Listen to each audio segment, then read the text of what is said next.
Très chers camarades, très chers frères et sœurs, vous ne pouvez pas imaginer l'intensité de ma joie et du bonheur que je prouve à vous parler ce matin. Car assurément, la date du samedi 21 février 2015 restera historique pour l'Alliance ivoirienne pour la République et la démocratie, notre parti. C'est ce jour qu'il a plu au Seigneur de nous permettre de nous retrouver pour un nouveau départ, un départ chargé de symboles. D'abord, parce que ce départ a lieu sous les auspices et sous l'autorité morale et politique de notre doyen à tous, le doyen Bernard Boulaye Abbas, une véritable bibliothèque nationale dans laquelle il nous sera loisible de puiser sans modération. Puisons donc abondamment dans cette bibliothèque et ce don de Dieu, tant, malgré le poids de l'âge, il a encore l'esprit vif. Au-delà de la bibliothèque nationale qu'il est, le doyen Bernard Boulaye Abbas est aussi une icône de toute l'histoire de notre parti, de chaque étape de notre parcours. En acceptant de rendre officiel son engagement aux côtés des jeunes générations, en acceptant de confirmer son appartenance à notre famille politique, cette famille politique qui est ouverte à tous et qui est ouverte à la liberté d'expression dans un espace de démocratie, il m'a fait me souvenir de nos tournées à travers forêts et savanes dans les années 2003 à 2005 pour faire valoir notre vision républicaine de la nation. Nous avions alors terminé par un meeting historique à Dieukwé avec d'autres anciens. En octobre 2004, il était à nos côtés, à l'Hôtel Ivoire, dans le palais des congrès Archicom, pour sonner la remobilisation de la branche républicaine de notre ancienne chapelle politique. Beaucoup d'eau a coulé sous les ponts depuis lors. Et nous avons porté sur la scène nationale la IRD, qui a su formaliser une nouvelle espérance et la proposer aux Ivoiriens. Merci donc, chers doyens. À ceux des anciens qui sont restés fidèles à notre ligne, au prix de privations et de sacrifices pour la dignité, je voudrais aussi vous dire ma gratitude et mes salutations militantes. Vous dire aussi ma joie de ce nouveau départ après un traumatisme toujours vivant chez nos cadres et chez nos militants. Merci notamment au doyen Luc Nyepa, qui, dans les moments de doute et de peur, a prêté son domicile pour que le parti reste debout après le pillage de son siège. Merci, grand frère. Merci également à mon ami et camarade de lutte, Georges Manet, qui, à force de persévérance dans la loyauté et la fidélité, à force de persévérance sur le chemin de valeur, est aujourd'hui le gardien du temple et reconnu comme tel. Je voudrais l'encourager à demeurer ce conseiller attentif à l'endroit des jeunes générations et de nos jeunes militants. Merci à notre maman Jeannette Gréhy et qui quelquefois a donné l'exemple du vrai sacerdoce. Je voudrais à présent remercier avec une certaine émotion tous ceux qui nous rejoignent dans un pacte de confiance que je m'engage ici et maintenant à respecter. Chers camarades qui apportez du sang nouveau, je mesure le poids de vos convictions au regard de la situation du pays et du contexte qui réduit les partis politiques d'opposition à la clandestinité. Je voudrais surtout vous rassurer et vous dire de vous sentir libre, car l'AIRD est un parti politique au sein duquel les militants sont libres, au sein duquel les militants bénéficient d'une égalité de chances et sont tous égaux en droit et en devoir. Une égalité garantie par notre manifeste et nos statuts.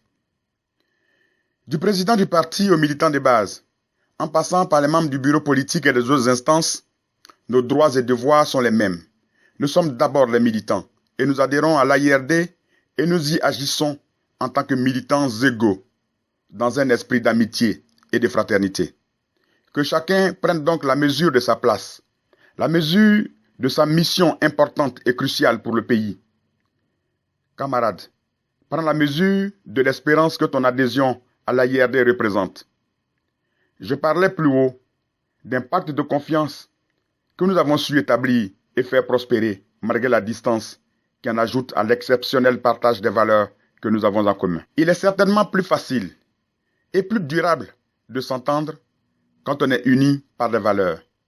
C'est ce qui fait le fondement du nouveau départ, bâti sur un roc, le roc des valeurs et des convictions. Sans cette confiance, Et cet esprit de solidarité et de camaraderie, notre sœur Augustine Bao n'aurait pas pris sur elle de se rendre d'Abidjan à Daloa en soutien à la Fédération des Dalois. Même si une panne de voiture l'a bloquée à l'autoroute, le geste demeure. Sans ces valeurs de partage, Dr Pierre Do n'aurait pas sillonné l'intérieur du pays pour donner vie et vitalité à notre parti. Sans cette foi en l'avenir, le jeune donancien n'aurait pas investi autant d'énergie dans les after-work, dans les bases de Yopougon et les missions risquées à Daloa, Man, Diokwe, Diglo, San Pedro, etc. Sans enthousiasme militant, le jeune Haïlé n'aurait pas pris le risque d'un séjour à Korogo. Sans courage, nos jeunes n'auraient pas investi les réseaux sociaux. Sans altruisme, certains n'auraient pas mis la main à la poche pour la tenue de nos activités. Que ces quelques cas cités ne fassent pas de frustrés, je vous en supplie. Ce ne sont que des illustrations, et à travers eux, c'est chacun et chacune de vous dont je veux saluer les efforts. Je ne peux citer tout le monde en une seule fois, sans lasser. D'autres occasions se présenteront. Merci à tous, merci à chacune, merci à chacun. Notre rencontre de ce matin abordera des sujets importants, tels que le rôle de l'AIRD face à l'actualité sociopolitique, le bilan de notre participation à la plateforme de l'AFD, la remobilisation de nos bases, les programmes d'activité à court, moyen et long terme et tant d'autres sujets proposés par l'Assemblée pour figurer à l'ordre du jour. Concernant l'AFD, je me réjouis de la contribution de l'AIRD à la mise en place de cette alliance porteuse d'espérance et d'espoir. Nous y avons mis en mission une équipe, en indiquant dans une déclaration que la direction du parti restait activement saisie de la gestion de cette plateforme et suivrait avec attention notre participation. À l'AFD, en cas de doute sur une question, chaque structure est invitée à consulter sa base. Malheureusement, sans doute à cause de la charge de travail, nos émissaires n'ont pas pu faire le travail de compte-rendu nécessaire, notamment au président du parti. Il conviendra désormais de rectifier cela afin que nous ayons tous accès aux informations de la plateforme. Relativement à la CEI, notre plateforme, qu'est l'AFD, a produit un communiqué exigeant le rééquilibrage de la CEI avant d'y entrer. Nous souhaitons savoir ce qui a été obtenu, où en est la position de notre parti. Me concernant personnellement à ce jour, je n'ai pas assez d'informations sur le processus. Dans l'opinion publique, l'on pense que sans bilan sur les réponses à nos exigences de rééquilibrage et d'indépendance de la CEI, certains y sont retournés, mettant nos militants dans une situation d'embarras et de démotivation, alors qu'ils ont respecté notre mot d'ordre de boycott du RGPH, c'est-à-dire du recensement général de la population et de l'habitat, qui a fait progresser les discussions avec le pouvoir. En réponse aux arguments avancés par certains camarades, je voudrais ici dire que pour ma part, la victoire à une élection dépend moins de la présence du parti dans les instances de la commission électorale que de la présence du parti sur le terrain. En effet, participer à une institution et se voir pour cela coupé de ses bases nous fragilise et nous expose à des défaites. Nous n'aurions alors pas assez d'électeurs si nos militants désavouent notre choix. Mais nous risquons même de ne pas avoir de représentants dans les bureaux de vote. Or, c'est dans les bureaux de vote que se font les décisions. Par rapport à la présidentielle de 2010, nos adversaires politiques l'avaient si bien compris qu'ils ont chassé les représentants LMP des bureaux de vote du Nord. Le reste n'a été qu'un jeu d'enfants avec des PV au score soviétique. Je voudrais en profiter pour vous rappeler cette séquence des élections législatives de 1990. Le PDCI avait présenté 2 candidats à Cocody, en l'occurrence M. Diény Kobina et le ministre Hucher Assouan. La gauche démocratique de 1990 est arrivée en tête, suivie par Diény en 2e position et Hucher en 3e position. Là encore, des plans obscurs ont été tentés. L'un de ces plans consistait à demander au ministère de l'Intérieur de reporter une partie des voix de Hucher sur Diény afin de le déclarer vainqueur au détriment de Vaudier, le vrai vainqueur. Avant même que les auteurs de ces plans aient pu toucher mot au président Félix Houphouët-Boigny, toute la gauche démocratique de 90 avait pris les rues de Cocody d'assaut pour fêter sa victoire. Très vite, ses plans étaient rangés face à la vérité des urnes attestée par les représentants des candidats dans les bureaux de vote. C'est donc la capacité des candidats à avoir des représentants dans les bureaux de vote qui est déterminante. Sinon, aucun candidat indépendant ne gagnerait une élection en Côte d'Ivoire. Avec une bonne organisation, un parti politique sérieux, dont les représentants ne sont pas chassés des bureaux de vote, peut avoir les résultats de chaque département peu de temps après la fermeture des bureaux de vote. Mon souhait, c'est que nous revenions à notre manifeste, qui prône des débats disciplinés dans le dépassement de notre ego. Nous pourrons alors lever, ensemble, tout doute dans le cadre des instances du parti. Les statuts sont d'ailleurs à la disposition de chacun, afin de bien les connaître, de bien connaître la ligne idéologique du parti et ses instances de décision.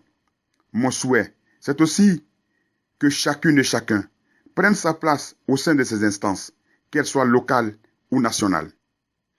Après une période difficile, l'heure doit être à présent au rassemblement et à la mobilisation de nos bases.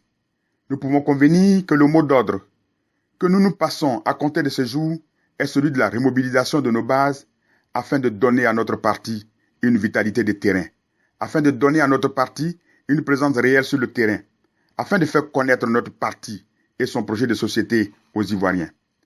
Nous avons proposé aux Ivoiriens une espérance, et cette espérance doit être concrétisée. Nous nous sommes engagés à faire la politique autrement, c'est-à-dire en bannissant toutes les pratiques désormais vomies par nos compatriotes. Ne faisons jamais de promesses que nous ne pouvons pas tenir. Nous avons proposé aux Ivoiriens qu'en lieu et place des alternances ethniques, nous passions à la phase des alternatives économiques. Qu'est-ce à dire? Au lieu de penser qu'il s'agit de remplacer le dirigeant du Nord par un fils du Sud, ou un fils de l'Est par un fils de l'Ouest ou du Centre, il faut s'évertuer d'avoir à la tête des pays, des personnes et des personnalités à la compétence assumée, à l'intégrité réelle, capable de rassembler. Une personnalité qui a le sens du devoir républicain et du devoir de la nation. Et pour cela, nous devons juger sur la base du projet de société et du programme de gouvernement. À l'AIRD, notre projet de société est cohérent et traite du filet de sécurité sociale pour combattre le tribalisme. Des coopératives de mécanisation de l'agriculture paysanne pour rendre le travail rural moins pénible et améliorer l'espérance de vie des paysans, afin de ne plus faire du paysan un métayer. Nous entendons faire du paysan un vrai propriétaire terrien. Ce projet de société vous sera détaillé dans un autre cadre. Le filet de sécurité sociale, par exemple, répond au désarroi des populations lorsqu'elles sont en difficulté. C'est ce désarroi, sans aucune possible réponse de l'État, qui les conduit au tribalisme. En effet, si pour son problème de santé, de scolarisation de ses enfants, un paysan de couteau n'a recours qu'à sa famille, n'a recours qu'aux ressortissants de son village ou au cadre de sa région, pourquoi voulez-vous qu'au moment de faire un choix politique, il puisse réfléchir en termes de nation, alors que l'État a été complètement absent au moment de sa détresse? Avec le filet de sécurité sociale, le paysan qui est pris en charge sur le plan de la santé, qui est pris en charge pour l'école de ses enfants et les différentes détresses, se reconnaîtra dans la nation. Tant que la résolution des urgences de chacun de nous reposera sur la solidarité du village ou de la région, le tribalisme aura longue vie. Ajoutons à la solidarité du village une solidarité nationale. Le moment venu, nous aurons donc à débattre des grandes lignes de ce projet de société et de ce programme de gouvernement. Pour l'instant, afin que nous ayons la chance d'expérimenter ces belles et riches idées, je vous invite à la mobilisation. Je vous invite à l'union, à l'unité au sein du parti, afin de faire valoir notre idéal, qui est un idéal de rassemblement des Ivoiriens, qui est un idéal de réconciliation, c'est un idéal de développement solidaire. Merci et très bonne réunion à tous.